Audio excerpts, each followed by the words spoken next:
Soft corner भाग 4. काही दिवस गेले. ताई आणि आरव रोज भेटू लागले. कॉफी, ऑफिस, छोटे छोटे मोमेंट सगळं खूप नैसर्गिक होतं. एक दिवस मी ताईला चिडवत म्हणाले, ताई, आता तरी सांग, हा फक्त फ्रेंड आहे का काही जास्त? ताई हसली. माहीत नाही, पण त्याच्यासोबत असताना मला स्वतःला लपवावं लागत नाही आणि तेच खूप आहे. पण एक दिवस ताई ऑफिसमधून घरी आली आणि तिचा चेहरा पुन्हा गंभीर झाला होता. काय झालं? मी लगेच विचारलं. तिने शांतपणे फोन माझ्याकडे दिला. त्यावर एक न्यूज लिंक होती. स्टॉकिंग आणि ब्लॅकमेलिंग केसमध्ये अटक झालेल्या तरुणाला कोर्टाने जामीन मंजूर. माझ्या अंगावर काटा आला. तो बाहेर आलाय? मी घाबरत विचारलं. ताईने खोल श्वास घेतला. हो, पण यावेळी मी घाबरणार नाही. त्या रात्री आरव ताईला भेटायला आला. ताईने सगळं सांगितलं. आरव काही वेळ शांत राहिला आणि मग म्हणाला, तू एकटी नाहीस. यावेळी आपण सगळे कायदेशीर आणि स्ट्रॉंग पद्धतीने हँडल करू. ताईने त्याच्याकडे पाहिलं. तिच्या डोळ्यात भीती नव्हती, फक्त विश्वास होता.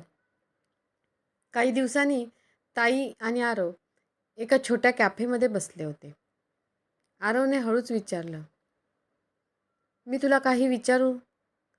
हो, विचार, ताई म्हणाली. तुला माझ्याबद्दल काय वाटतं?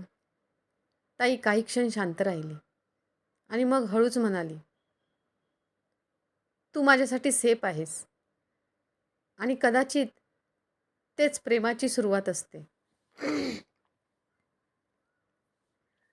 आरव हलकसा हसला. मग मला वेळ दे. मी ते प्रेम पूर्ण करून दाखवेन. त्या रात्री ताई खिडकीत उभी होती. पण यावेळी तिच्या डोळ्यात भीती नव्हती, फक्त स्वप्न होती.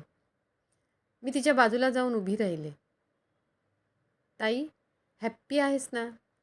ती हसली. हो, कारण यावेळी मी स्वतःला हरवून नाही, तर सापडून प्रेम करते. त्या दिवसानंतर ताई आणि आरवचं नातं हळूहळू अजून घट्ट होत गेलं. एकमेकांसोबत वेळ घालवणं, छोट्या छोट्या गोष्टींमध्ये आनंद शोधणं, सगळं खूप सुंदर चाललं होतं. एके दिवशी आरवने ताईला मेसेज केला, आज संध्याकाळी फ्री आहेस का? मला तुला कुठेतरी घेऊन जायचं आहे. ताई थोडी सरप्राईज झाली. कुठे? सरप्राईज आहे. संध्याकाळी आरव ताईला शहराच्या बाहेर एका शांत ठिकाणी घेऊन गेला. सूर्य मावळत होता. आकाश केशरी गुलाबी रंगाने भरलं होतं. तिथे छोटंसं सेटअप होतं.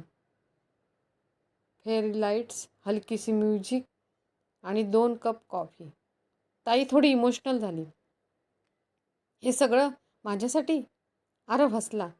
हो, कारण तू डिझर्व आहेस, करतेस हे सगळं. दोघेही शांत बसले होते.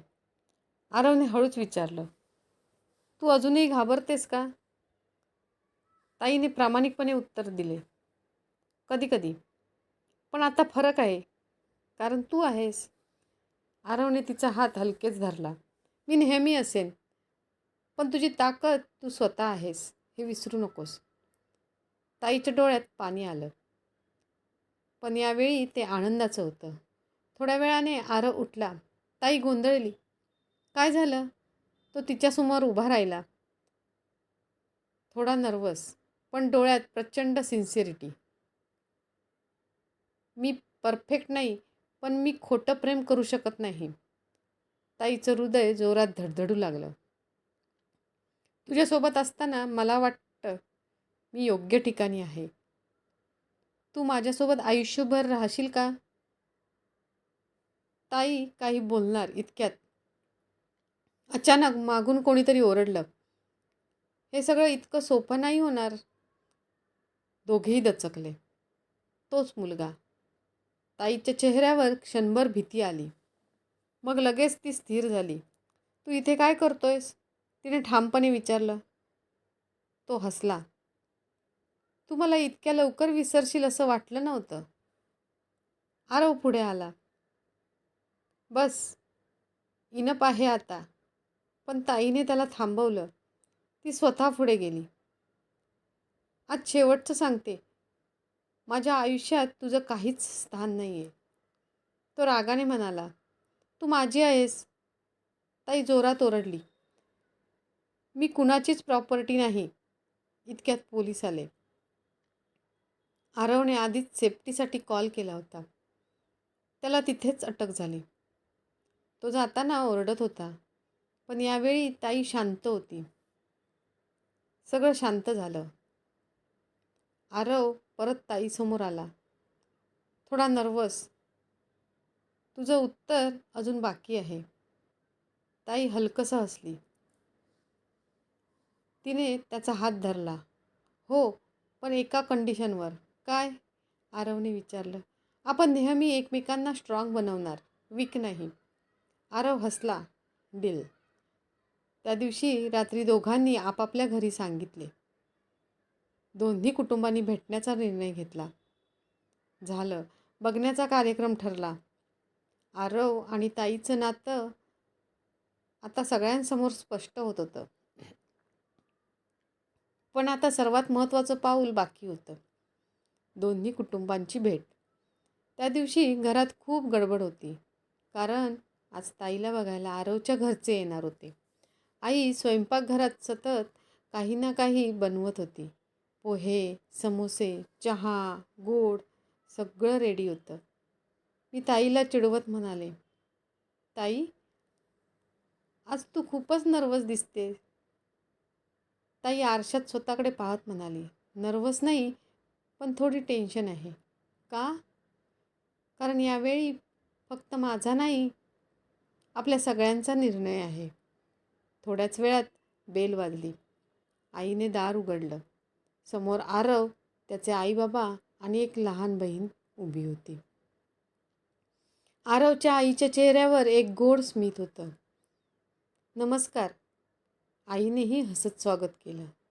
या आत या. सगळे हॉलमध्ये बसले. थोडी ऑकवर्ड सायलेन्स होती. मी लगेच वातावरण हलकं केलं. चहा घ्या ना, नाहीतर इंटरव्ह्यू सुरू होईल. सगळे हलकं हसले. आरवच्या बाबांनी शांतपणे बोलायला सुरुवात केली. आम्हाला आरवने सगळं सांगितलं आहे आणि आम्ही त्याच्या निर्णयावर विश्वास ठेवतो. आई थोडी भावूक झाली. आम्हालाही फक्त एकच हवं आहे,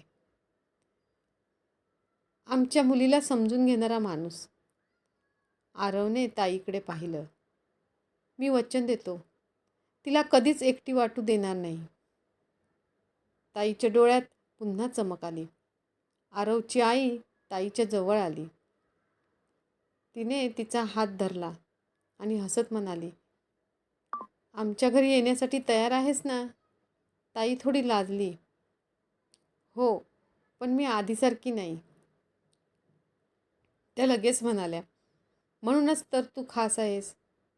सगळं छान चाललं होतं. पण इतक्यात आईने हलकंसं विचारलं, तुम्हाला तिच्या पास्टबद्दल काहीच प्रॉब्लेम नाही ना? हॉलमध्ये काही क्षण शांतता पसरली. आरवचे बाबा ठामपणे म्हणाले, भूतकाळ माणसाला डिफाईन करत नाही, तो त्याला स्ट्रॉंग बनवतो. आरवची आई पुढे म्हणाली, आम्हाला तिच्या भूतकाळापेक्षा तिचं आजचं धाडस जास्त महत्त्वाचं वाटतं.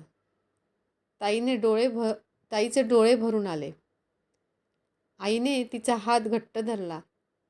काही वेळानंतर दोन्ही कुटुंबांनी एकमेकांकडे पाहिलं आणि एक छोटंसं स्मित केलं. नातं पक्क झालं. मी लगेच ओरडले, येस, लग्न ठरलं. सगळे हसायला लागले. ताई लाजत आरवकडे पाहत होती आणि आरवच्या चेहऱ्यावर समाधान होतं. त्या दिवशी फक्त 2 लोकांचं नाही, 2 कुटुंबांचं नातं जुळलं. आता यापुढे काय होईल ते पुढच्या भागात बघूया. कथा कशी वाटली कमेंटमध्ये नक्की सांगा आणि आवडली असल्यास सबस्क्राईब आणि लाईक जरूर करा.